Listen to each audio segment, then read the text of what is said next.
What's up, you guys? Welcome to my quick overview and demo of what's in my 50 Ableton racks pack. So first off, when you download this pack, it comes in a little zip file like this, so you just double click on it to unlock its contents, and then you'll see this is what it looks like right here. So we have 50 Ableton racks in here.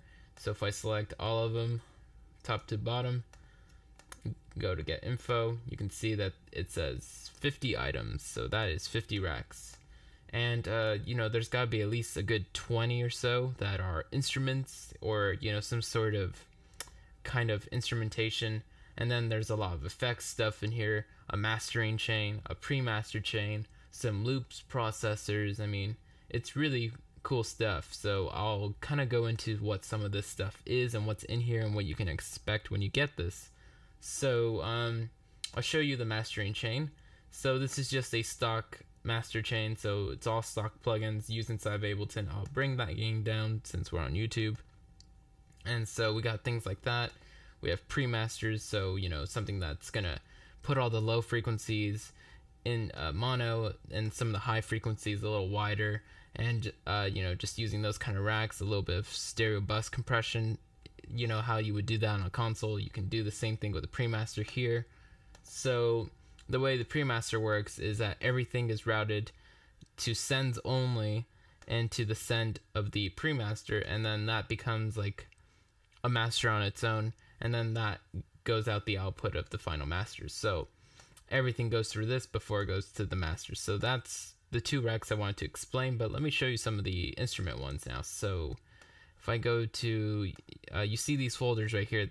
What that means is that there's samples inside these folders. So the way you use these is you unlock, you just click on the little triangle and drag out the rack. So there are third-party plugins used in some of these racks. So I've given all that information in the description and on the description on my website. So there's a lot of free plugins I use. So if you want to know where you can go get those, just read those descriptions, and you should be able to find those plugins. And I think there's just other plugins like fattener, kickstart, ohmicide, wow filtered. Those are some of the ones that are used in quite a few racks. So if you don't have those racks will still open, but it just won't be the full sound. So I mean, these are racks I use myself, so I have the plugins that I like to use, but there's not weird plugins that nobody has in there, whatever.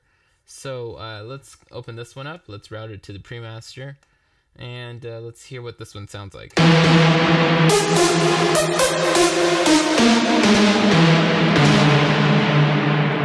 So we have stuff like that. We also have things, like electro wobs, some sub-bassy kind of things. We have some blips. So let me play this. And again, some of these, I think this is the only rack that has the sampler and the amp being used. So you need the full version of Ableton for this particular rack. But I think all the other ones use the regular sampler, which is available in Ableton Standard. So if you don't have the amp, I think this is the only rack I use that uses the amp, but the amp is just, overdrive and distortion and things like that, and cabinets. So that's what that one sounds like. So then we have things like a few more instruments. They're all different. There are everything from chords to leads to pads to bass. So this one in particular is interesting because it's kind of like a little remake sound. It's kind of like that deadmau5 organ. So we have the chord device, massive, and an ohmicide preset to give us this.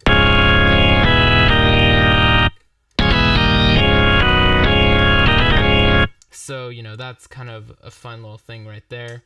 So that's included in here. So when I want to use an organ, I go straight for that, and then from there I tweak it to sound different. But that's the starting sound with that. And then speaking of shortcuts, everyone knows FM growls take forever to make. So everything from setting up the FM patch, which looks something like this, it's just super complex and takes at least 20 minutes to go through it all. And then to map that, some of those parameters, and then get an EQ to map that as well to move around like this. and then, you know, getting a wow filter, ohmicide, all of this takes a long time. It even takes a long time for me to just talk about everything that's going on. So, you know, it sounds like this. Let's go lower on the keyboard.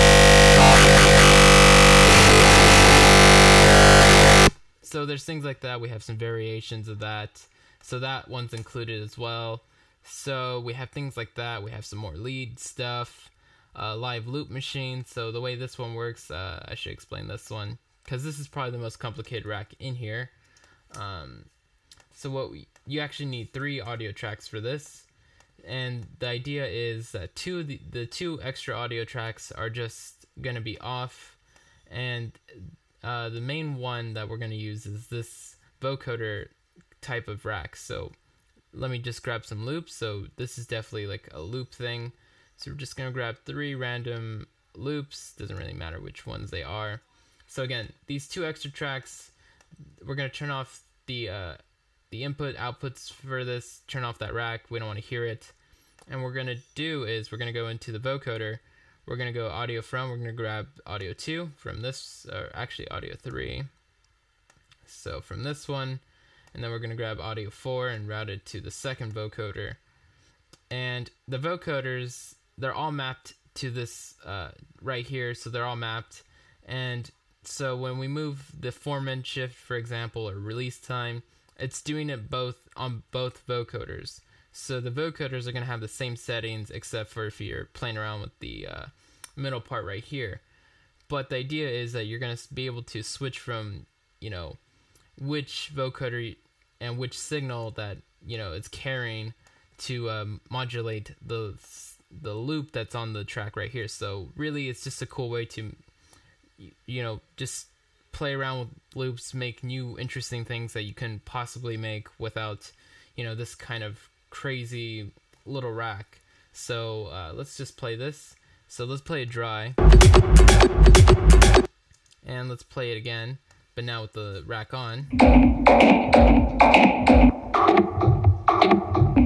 So we can see that I was already switching between the vocoder 1 and vocoder 2. So they don't play at the same time. I mean, you wouldn't want them to. That would be just, you know, you wouldn't want that.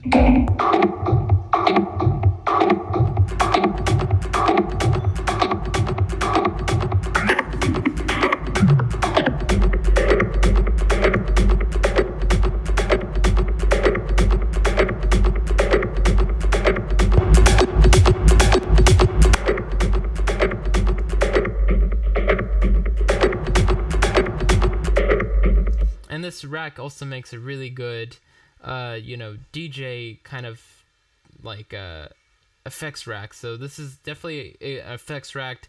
It's a loop machine kind of creator. It's this is kind of how I make a lot of these loops. Actually, all these loops in all of my K-Stage stuff, I've actually all gone through this rack here. So this is a super important process and super important rack to my loop making process. So every loop I mean that I've ever made has gone through this. So if you don't think that it's a good rack, it's because you just don't know how to use it. So hopefully with my little explanation here, you get an idea of what you can do with that. And then let's see, we have some more vocoder stuff, we have some more tech vocal chains, we have some bass stuff. So if you have any questions on how any of these work, just feel free to contact me on Facebook, and I'll explain what some of the, you know, more in depth. Because a lot of these racks, a lot of them are very easy to use, but some of them have very specific purposes. Like the live loop machine has very specific purpose, and you know, things like that. With that being said, I hope you guys like my little demo. There's so much more in this pack that I couldn't even get to, that I just ran out of time to show you. But again, these are all racks I use commonly. I have a bunch of racks, but I chose these 50 because they're the best ones I have, and the ones that I feel like you guys would really enjoy to use. So with that being said, lates, you guys.